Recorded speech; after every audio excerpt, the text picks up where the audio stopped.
Well, hello friends, and welcome to Ask Zach. Today we are going to spotlight Princeton Reverb amplifiers, how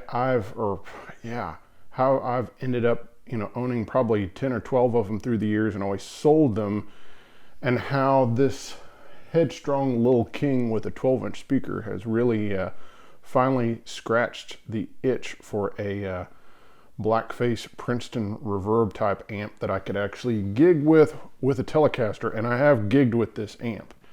And so we're going to talk about the amp. I'm going to play through it some and talk a little bit about Wayne Jones, the owner and founder of he is Headstrong. He builds all the amps by hand. We're going to talk about what he does so well, and just have some fun. All right. So while you're thinking about it, if you haven't done it already, and if you've been enjoying the show, well, please hit like and follow and subscribe, all those things, so that you'll stay up to date with the show. Also, if you've already done that, I appreciate you supporting the show. The best way is Patreon, and there's a link in the description. Through that, of course, you get exclusive content, and you get the episodes early and without commercials. There's also good old tip jar information, so if you just want to throw something in the tip jar, or there's merch at askzach.com. We've got t-shirts and coffee mugs and all sorts of stuff. All right, let's dive in. So I've been, I'm going to be 50 this month, April of 2023, and I've been playing since I was 13, so that's 37 years of playing guitar, and I started trying to use Princeton's pretty early on. And so I've owned many 70s Princetons, owned a couple of, vintage 60s, Princeton Reverb amplifiers, and owned a couple of reissues and a hand-wired reissue. And I would always love it with a Gibson type guitar, or, even with a Tele on the neck pickup or both pickups, or even like an overdriven sound on the bridge pickup. I liked it.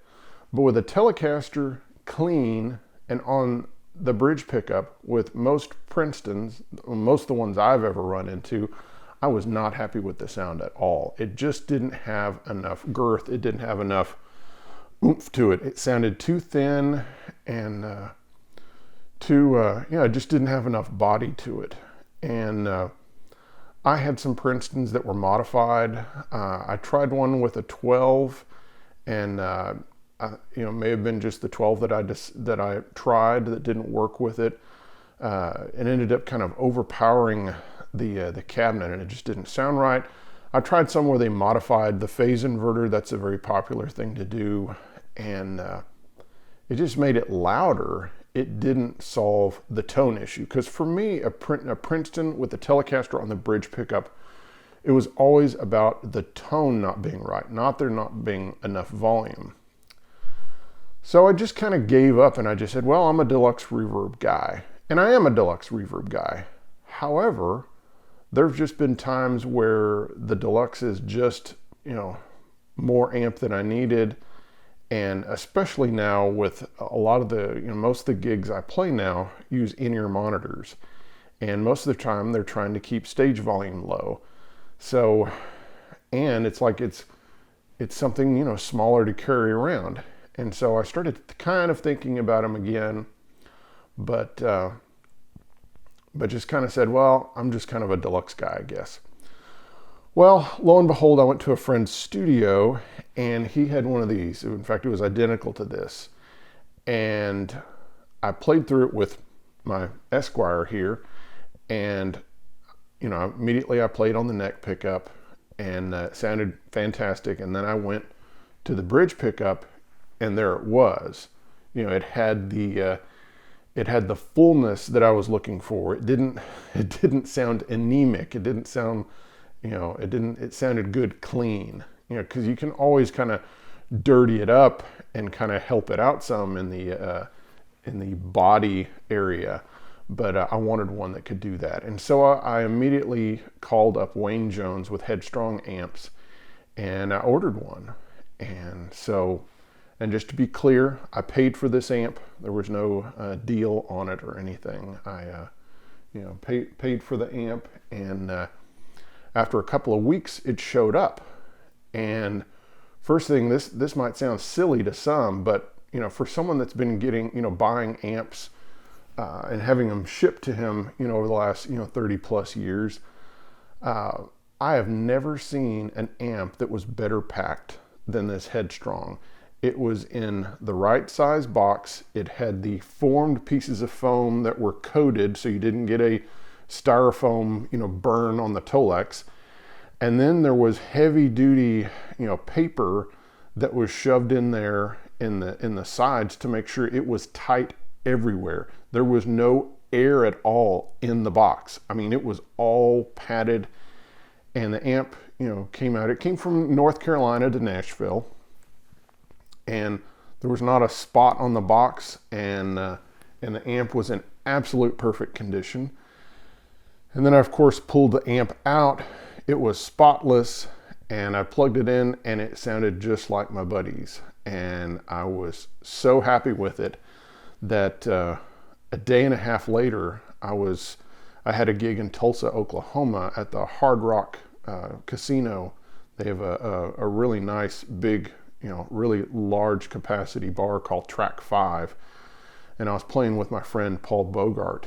And so I took the amp, and I was glad I took it because we ended up having very little, because we were having to run a little bit of PA stuff, and we're just running in a transit. We don't have a trailer behind us. And so because of that, there was barely enough room for this Headstrong to fit in the back of the vehicle. So I just had this and a small pedal board. I had this Esquire, and then I had a backup guitar. And so we showed up, and we had just enough time for a quick sound check. We drove 10 hours. Left at 5:45 in the morning, and then got there in time to do a quick sound check, go up to the room, change clothes, go down, eat some food, and then we started playing. And the amp just sounded phenomenal. And played a 4-hour gig with it, and I just kind of kept looking back at it, and just kind of in amazement at how great it sounded, and the fact that I had bought an amp that I didn't have to do anything to. It's like, I've hardly ever had that happen. Most every amp that I've bought, if it were a vintage amp, usually it had to have some maintenance done, or maybe I was going to swap speakers. And even newer amps, sometimes I've swapped tubes or speakers or something, or maybe there was a microphonic tube or a rattling tube. But this amp was completely ready to go. And I looked in the back, and he had put those little silicone little bands on the tubes to help with tube rattle, because there was no tube rattle. So yeah, I was just amazed. And of course, we played the next night also. We played Saturday night, and again, it just delivered like crazy. And didn't matter, whether I was using pedals, using overdrive, or what I was running through it, neck, bridge pickup. It just sounded great, on everything I did. So I was extremely happy with it. So I called Wayne Jones to kind of get the lowdown on kind of what makes his amp special. I mean, one of the things I noticed was just the quality of the cabinet, because that's one thing I've seen in a lot of Princeton type amplifiers, especially currently made ones, is where they'll have a cabinet that is pretty cheap looking, and the Tolex job is not done well. The back panel is made of rubberized wood that has, an amazing amount of flex to it, and it seems like, what's wrong with this? So I was, just taken by, the quality of the components, also the low noise floor. This is probably the quietest amp that I own. I mean, it makes very little, kind of background noise. The only noise is like, from my guitar. Even if I turn the guitar up, or turn the amp up, there's very little noise. And that's wonderful, especially running in-ear monitors where everyone's going to hear your noise loud and clear right in their head.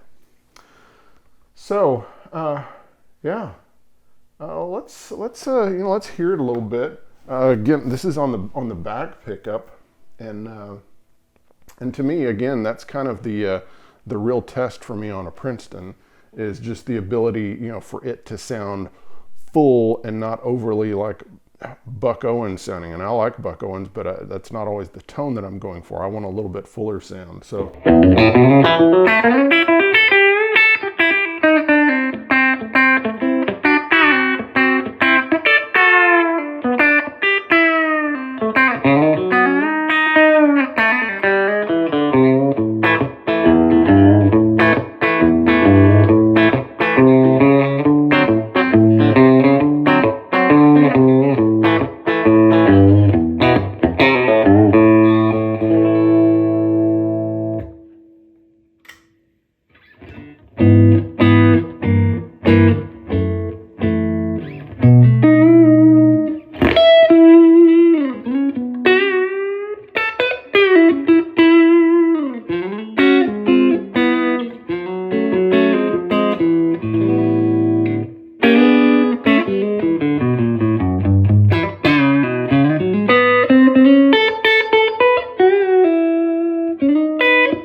Of course, really nice on the neck pickup. I love the range of the knobs here. So, you know, I've got the volume set on 3. I've got the treble set on like almost 7, which is a lot higher than what I would have normally set on a Princeton, which that's a good thing. The bass is a lot lower than I'd normally set it, which is another good thing. I have the bass set at 3.5, and normally I would set the bass on a Princeton Reverb. I would set the bass usually on close to 10 most of the time, unless I was playing a Gibson guitar. So this, and as you turn it up, of course, you do get more bass. And so it sounds really full. And I love that, because it's just, you don't feel like when you get the sound you want, you're at the end of the control. You're at the end of the amount of bass that you can get when you get the sound that you want. So I think that's a wonderful thing. The reverb, I have set a little bit past 2. And that's, you know, of course, you can crank it up and get you know, as surfy as you want. And then I've got to show you the vibrato, the tremolo, and that's really because the speed. And I'm gonna set the speed to 0 or 1. I'm gonna set the intensity to 10. Got to turn it on.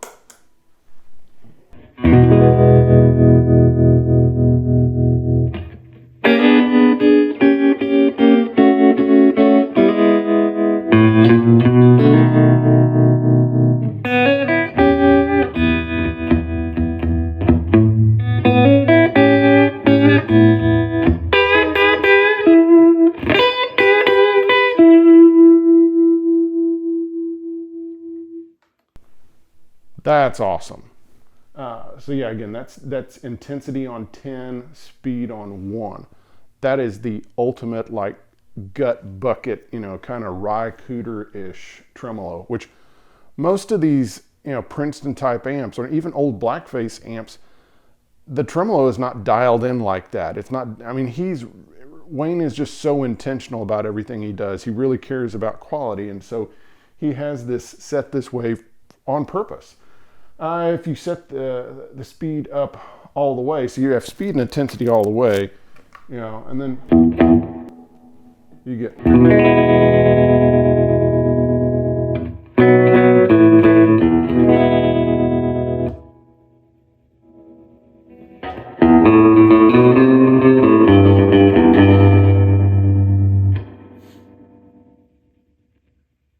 So.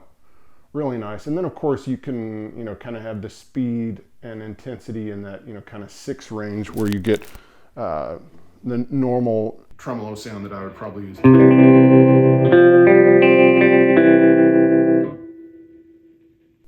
Maybe 5 on the speed.